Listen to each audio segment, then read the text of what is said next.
네, 미국의 3월 고용지표가 부진한 모습을 나타내면서 연준의 금리 인상 시기가 지연될 것으로 판단이 되고 있습니다.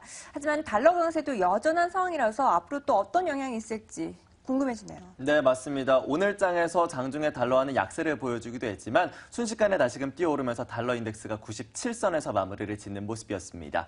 이 같은 달러화 강세 일단 어떻게 해석을 하면 좋을지 MTN의 김종우 연구위원 모시고 이야기 나눠보도록 하죠. 위원님. 네, 여러 가지 이유를 들 수 있겠죠. 펀더멘탈적인 이유도 있을 거고요. 기술적인 이유도 있을 거고, 수급적인 이유도 있을 겁니다. 먼저 수급적인 부분을 잠깐 점검해보고 갈까요? 준비된 그림을 보시면 최근에 달러 강세에 투자하고 있는 사람들이 여전히 주류라는 거죠. 그래서 자산 투자별로 봤을 때는 유럽, 서유럽 자산에 투자하는 것이 가장 좋은 수익률을 내고 있고 또 실제 자금 흐름도 그쪽으로 많이 가고 있지만 선물 쪽에서 통화 쪽에 투자하는 사람들의 움직임은 여전히 그래도 미국이 가장 강하고 금리도 이제 하반기에 올릴 것으로 예상하고 있기 때문에 준비된 그림을 보시면 투기적 포지션이 좀처럼 빠져나오지 않게 계속 강화를 보이고 있습니다. 그러니까 이런 흐름이 결국은 달러가 조금만 약세를 보여도 이 큰 기조 자체가 변하지 않는다면 관성적인 힘으로 계속 밀고 올라가고 있다라고 봐야 되겠죠. 그래서 확실하게 미국 경제가 안 좋다. 다른 쪽 오히려 더 좋고 다른 곳에 투자하는 것이 좀 더 좋은 수익률, 안정적인 수익률을 낼 수 있다라는 확신이 들지 않는 이상 또 미국채가 현재 구간에서 계속 저렇게 강세를 보이지 않는 이상 이쪽에서 돈이 빠져나오긴 쉽지 않다라는 점을 다시 한번 방증해주고 있고요. 그 다음 살펴봐야 될 것은 일본의 단칸 지수, 즉 일본의 이제 기업들의 심리를 나타내는 지수인데요. 이것 굉장히 미약하고요. 그다음에 중국의 실물 지표 굉장히 미약한 상황이죠. 유럽 지표는 분명히 개선되고 있습니다.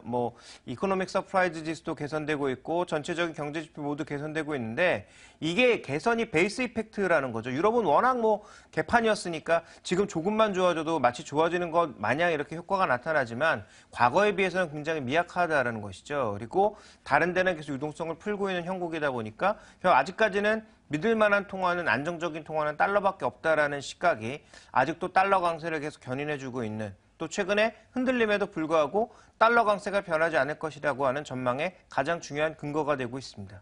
네, 어쨌든 이 지표의 영향으로 강달러 기조가 쉽게 사그라지지는 않을 것으로 판단을 하고 계시는데요. 그렇다면 만약에 이런 흐름이 좀 완화가 된다면 우리 시장에 호재가 될 수 있을까요? 어떻게 판단하시나요? 네, 우리 시장뿐만 아니라 이머징 마켓 전반에는 달러의 속도, 상승 속도만 줄어들어도 긍정적인 부분일 수 있습니다.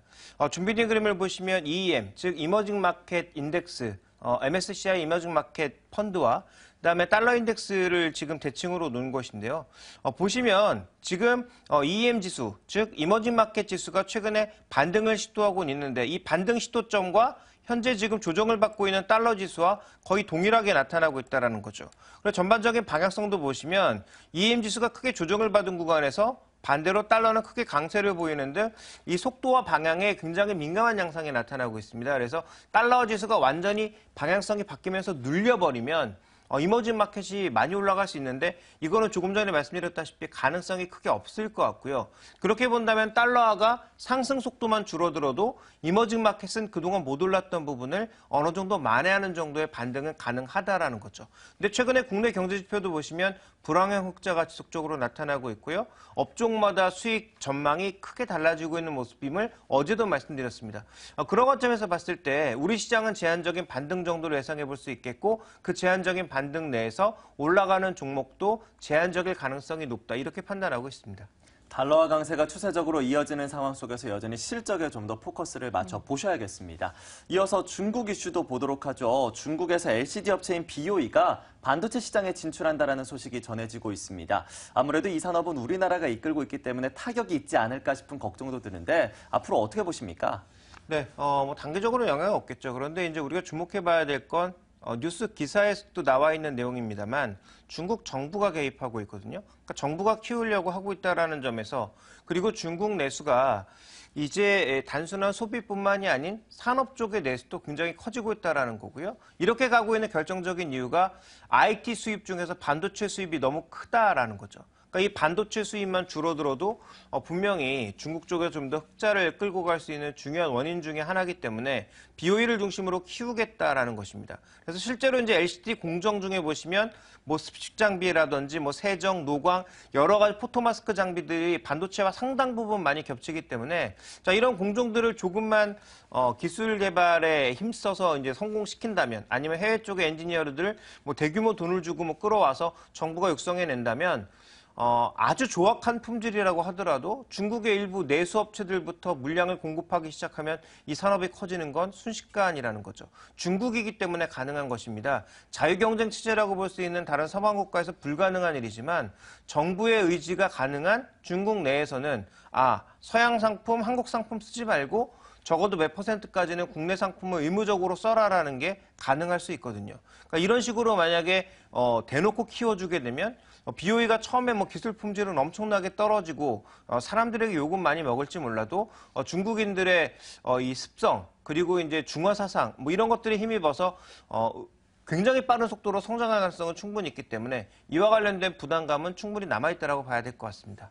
네, 중국의 추격이 상당히 매섭습니다. 일단 시장에서 과점 체제가 형성되어 있기 때문에 단숨에 문제가 되진 않을 것이지만 장기적으로 바라봤을 때 중국이 만약 기술력이 좋아진다면 SK하이닉스나 삼성전자 같은 한국 기업들에도 상당한 타격이 되겠죠. 네, 그렇습니다. 그래서 이 부분에서 우리가 살펴봐야 될 건 중국이 쫓아오는 것을 두려워해야 되는 것이 아니라 SK하이닉스와 삼성전자가 어떻게 대응할 것인가에 좀 더 주목을 하셔야 될 것 같습니다.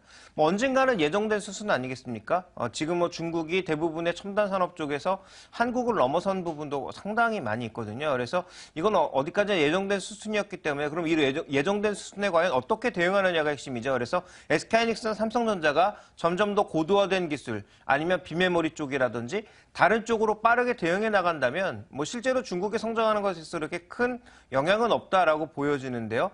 만약에 이제 이쪽에 실패한다면 여전히 치킨 게임 쪽으로 다시 돌아가는 모습을 보인다면 그때는 뭐 삼성전자나 SK하이닉스도 어려워질 수밖에 없는 상황이죠. 그래서 지금 중국이 쫓아오는 걸 두려워할 것이 아니라 SK하이닉스와 삼성전자가 갈 길을 확실하게 정해놨는지에 좀 더 포커스를 두시고 접근해야 될 것 같고요. 제가 보는 방향 그리고 전문가들이 보는 방향에 있어서는 적어도 삼성전자 정도는 중국의 추격에 이미 대응 준비가 끝나 있는 상황이다. 이렇게 좀 보고 있습니다. 네, 오늘 안 그래도 뭐 삼성전자가 잠정 실적을 내놓게 되는데 이 같은 이슈들, 중국의 이슈들과 함께 지속적으로 좀 확인해 볼 필요가 있을 것 같네요. 자, 이어서 이제 글로벌 타이어 업계들의 주가도 좀 보도록 하겠습니다. 앞서서 저희가 구디어 타이어와 한국 타이어의 주가를 좀 비교를 해봤는데 양상이 다소 다릅니다. 구디어 타이어는 현재 연중 최고점 부근에 있는데 한국 타이어는 연이어 내리고 있는 상황이거든요. 이렇게 주가가 차별화가 되고 있는 이유부터 일단 짚어봐야 될 것 같아요. 어떻게 보십니까? 근데 두 가지 차트로 이미 모든 건 끝났다라고 말씀드릴 수 있습니다. 뭐 준비된 그림부터 이제 확인해 볼까요?